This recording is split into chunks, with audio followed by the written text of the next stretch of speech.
Alors, 9e conférence de ce cycle, et nous allons parler recrutement encore, et ce n'est pas du tout un hasard si ces deux conférences se suivent. On a parlé du recrutement circulaire, et maintenant on va parler d'un autre type de recrutement très innovant, avec un programme pour les PME et ETI régionales sous-traitantes d'industriels de l'armement. Donc c'est une démarche qui met le focus sur les soft skills plus que sur les CV, et on verra comment cette démarche permet d'aller chercher des candidats là où on ne les attend pas. Donc je vais inviter Farida Sefsaf à venir discuter. Elle a un parcours de 10 ans d'expérience dans l'industrie en tant que directrice export, 20 ans au MEDEF en tant que déléguée à la formation, et 10 ans de gestion d'entreprise dans le recrutement et la montée en compétences.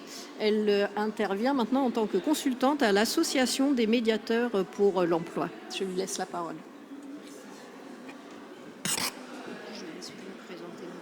Oui, merci Catherine. Bonjour à toutes et à tous. Alors je serai accompagnée de Jacques Rousseau qui se présentera dans quelques minutes et qui dira ce qu'il fait aujourd'hui au niveau de la DGA, et il présentera le contexte effectivement de notre travail en collaboration étroite avec l'Association des médiateurs pour l'emploi. L'idée aujourd'hui, c'est de vous présenter effectivement l'expérience que nous menons depuis déjà de nombreuses années avec la Direction générale de l'armement sur des recrutements, sur des postes d'opérateurs régleurs, d'assembleurs monteurs, d'outilleurs et de chaudronniers soudeurs. Autant dire des métiers en tension que vous connaissez tous. Voilà. Alors, Jacques, est-ce que vous voulez vous présenter et présenter le contexte? Oui.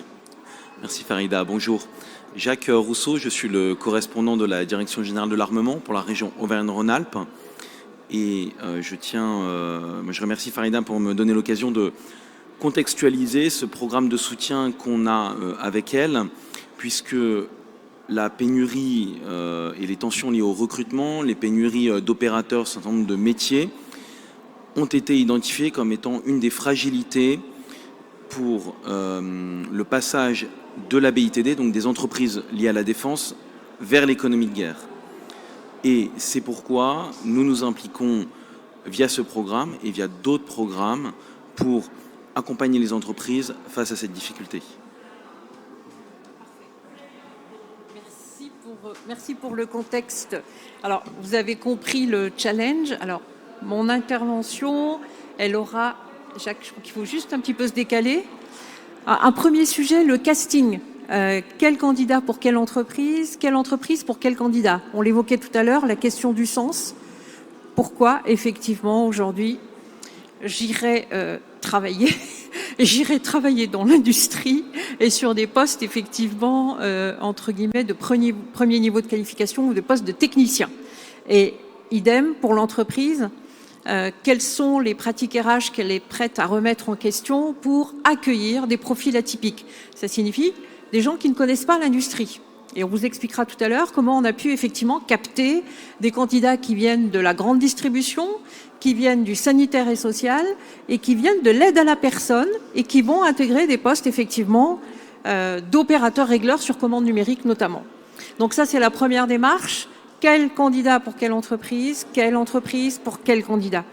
Et ça, c'est vraiment un travail important de médiation pour essayer de comprendre ce que veut l'entreprise et essayer effectivement de comprendre ce qu'attend le demandeur d'emploi aujourd'hui.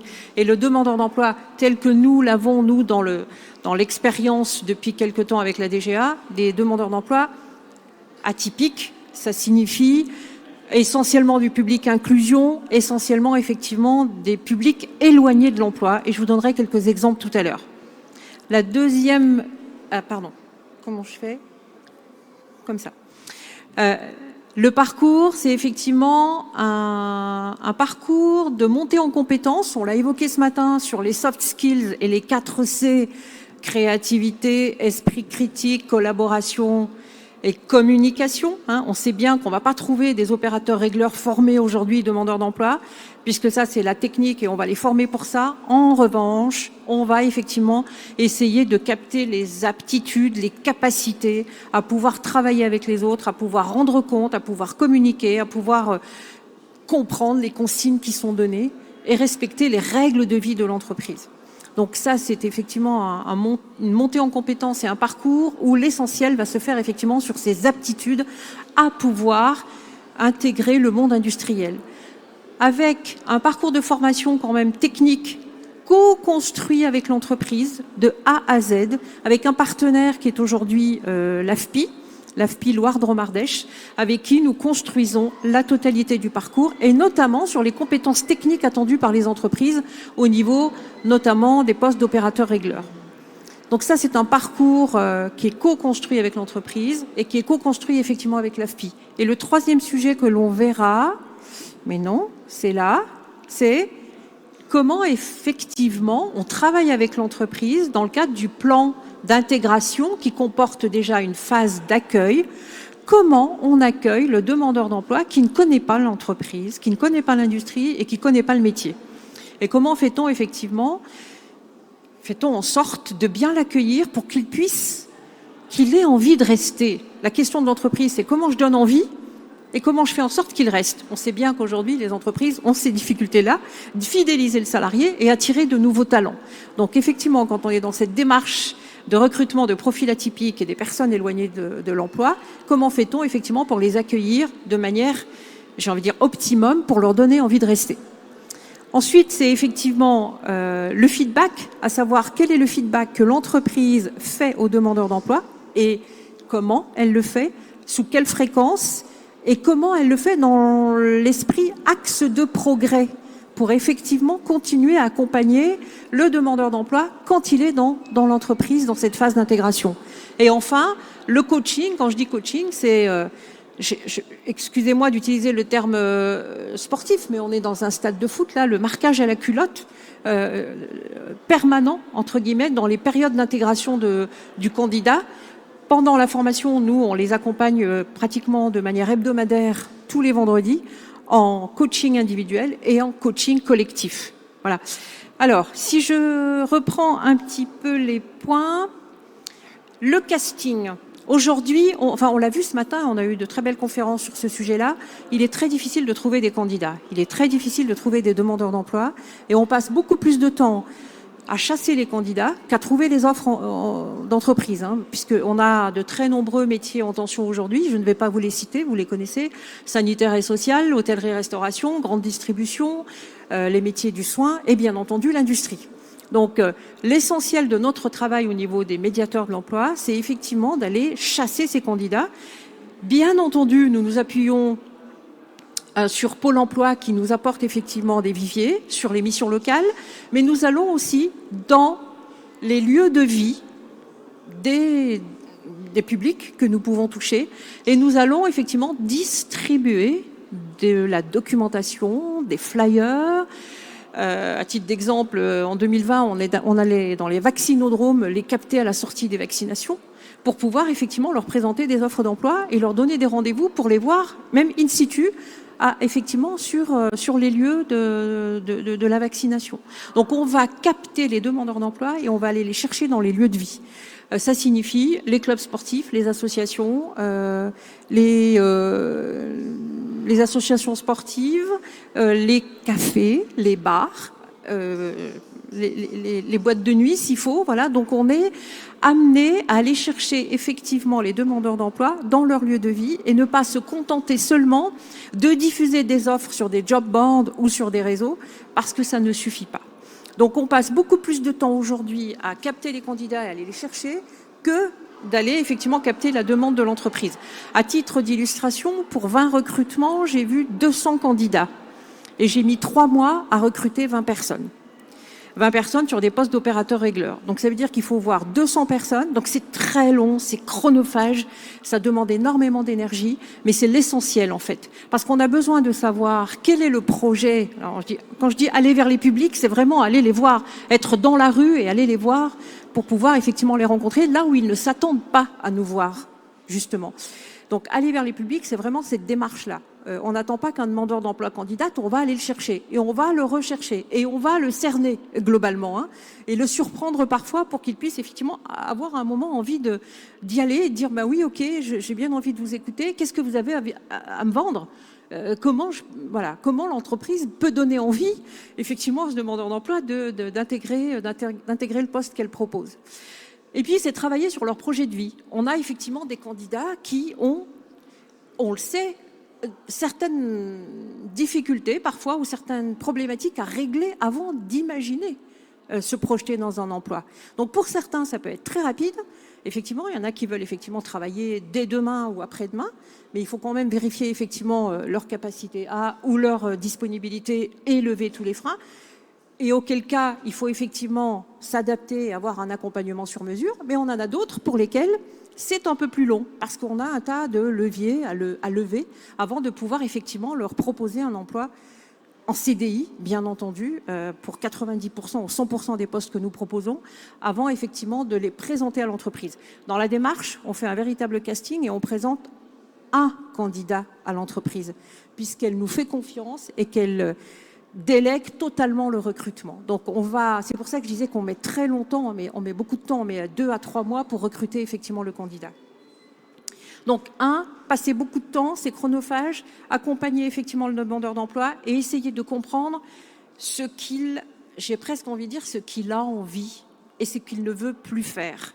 Quand on a effectivement quelqu'un qui a travaillé dans le sanitaire et social ou qui a travaillé dans la grande distribution, ou pour certains que j'ai accompagnés qui ont travaillé dans l'hôtellerie-restauration, on arrive à travailler avec eux sur ce qu'ils ne veulent plus faire ou ce qu'ils ne sont plus prêts à faire. Donc maintenant, c'est comment je me projette et qu'est-ce que je suis prêt ou prête à faire et comment et dans quelles conditions.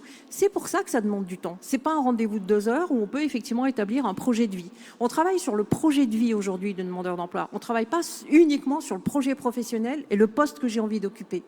Parce que ce projet de vie est à travailler avec l'entreprise qui est complètement partenaire et avec le demandeur d'emploi, voire même avec son entourage. Ensuite, alors, on a de la chance en Auvergne-Rhône-Alpes d'avoir le Conseil régional Auvergne-Rhône-Alpes qui nous accompagne dans le cadre du pacte régional pour l'emploi. Je disais tout à l'heure, on a des partenaires, c'est une opération partenariale, Pôle emploi, Mission locale et l'ensemble des prescripteurs, mais on a aussi la chance d'avoir une région qui aide l'industrie et qui aide effectivement les entreprises à recruter. Et dans le pacte régional pour l'emploi, on a trouvé une solution très intéressante, c'est qu'effectivement ce parcours technique de formation à l'AFPI sur les premières bases de en tant qu'opérateur régleur, eh bien c'est financé totalement effectivement par le Conseil régional Auvergne-Rhône-Alpes. Ce sont des formations qui durent globalement entre 400 et 500 heures. Ça donne un premier niveau de compétences qui est co-construit avec l'entreprise et parfois on a même une formation qui se déroule dans l'entreprise. C'est-à-dire qu'on a les locaux de l'AFPI et les équipements de l'AFPI qui sont mis à disposition, bien entendu l'équipe pédagogique de l'AFPI, mais on a aussi l'entreprise qui participe à cette formation puisqu'elle ouvre ses portes et elle met à disposition ses compétences, ses compagnons globalement, pour former au poste. Donc comme ça, le demandeur d'emploi, il sait très vite où il est, avec qui, et il sait pertinemment que l'entreprise l'attend et que les collaborateurs sont là pour l'accompagner.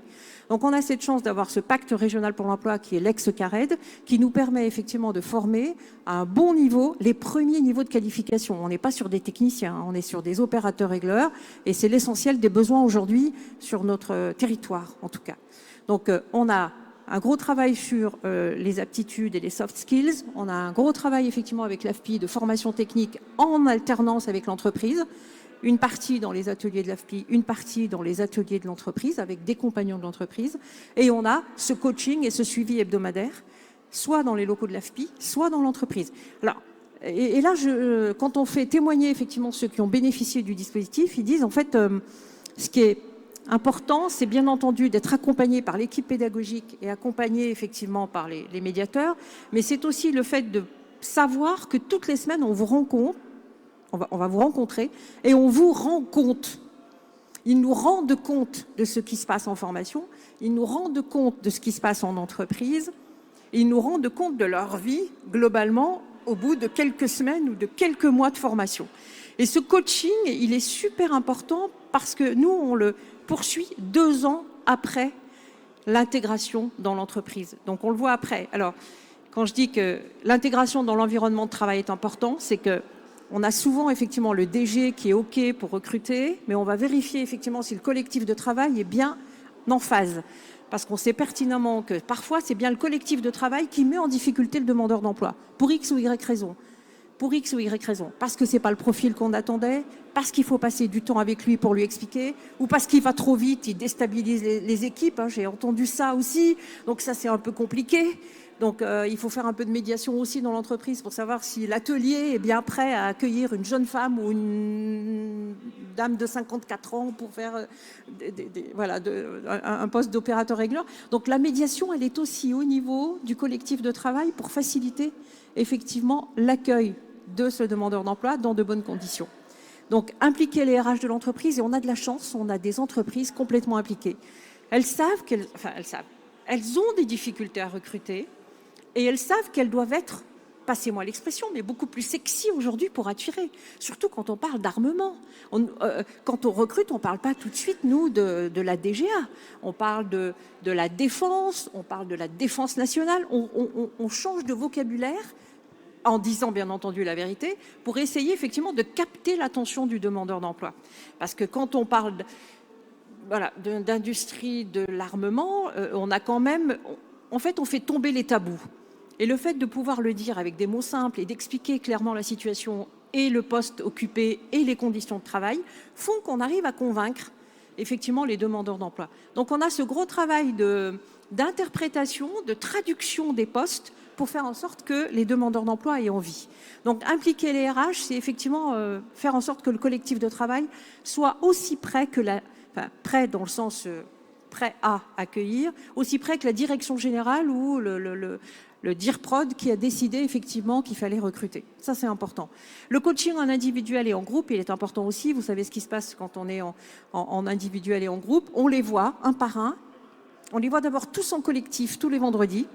Et ensuite, entretien individuel, tous, une demi-heure. Tous les vendredis, pendant au moins 4 mois.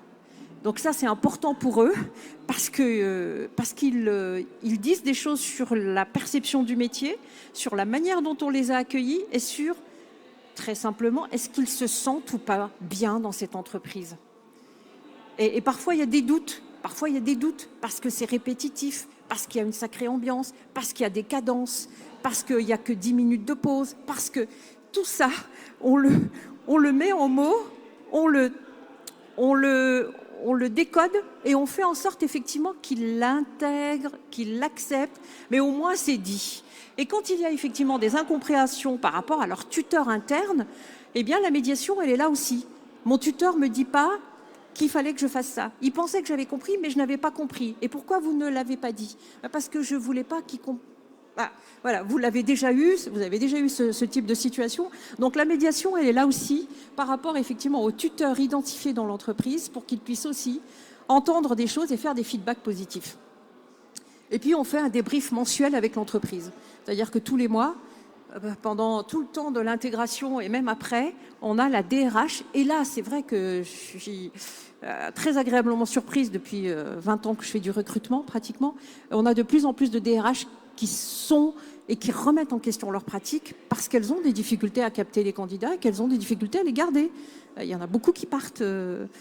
J'avais une DRH la semaine dernière qui me dit « j'ai 2 cadres qui sont partis et 3 techniciens. Qu'est-ce que je fais maintenant ?» Voilà, donc les DRH sont aussi remis en question par rapport à toutes ces pratiques-là. Ensuite, alors ça c'est juste vous rappeler effectivement que on a c'est une opération partenariale, et l'entreprise est complètement impliquée dans le processus de recrutement.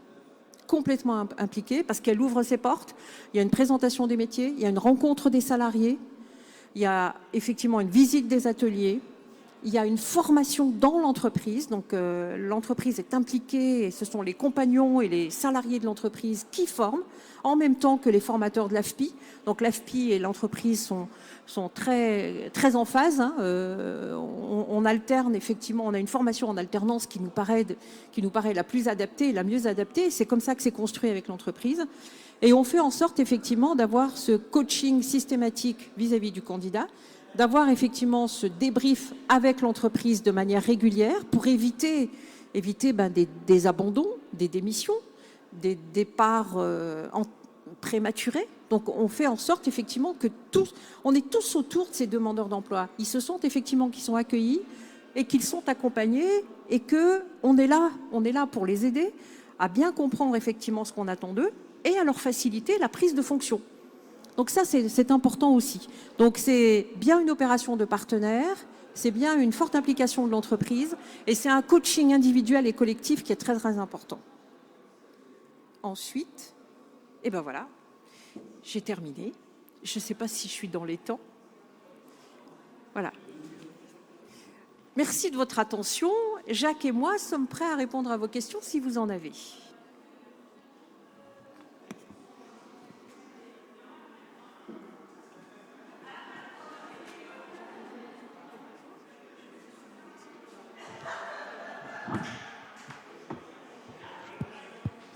Si ça fonctionne. Jacques, je ne sais pas si vous vouliez avoir un commentaire par rapport au retour que vous aviez par rapport à ça.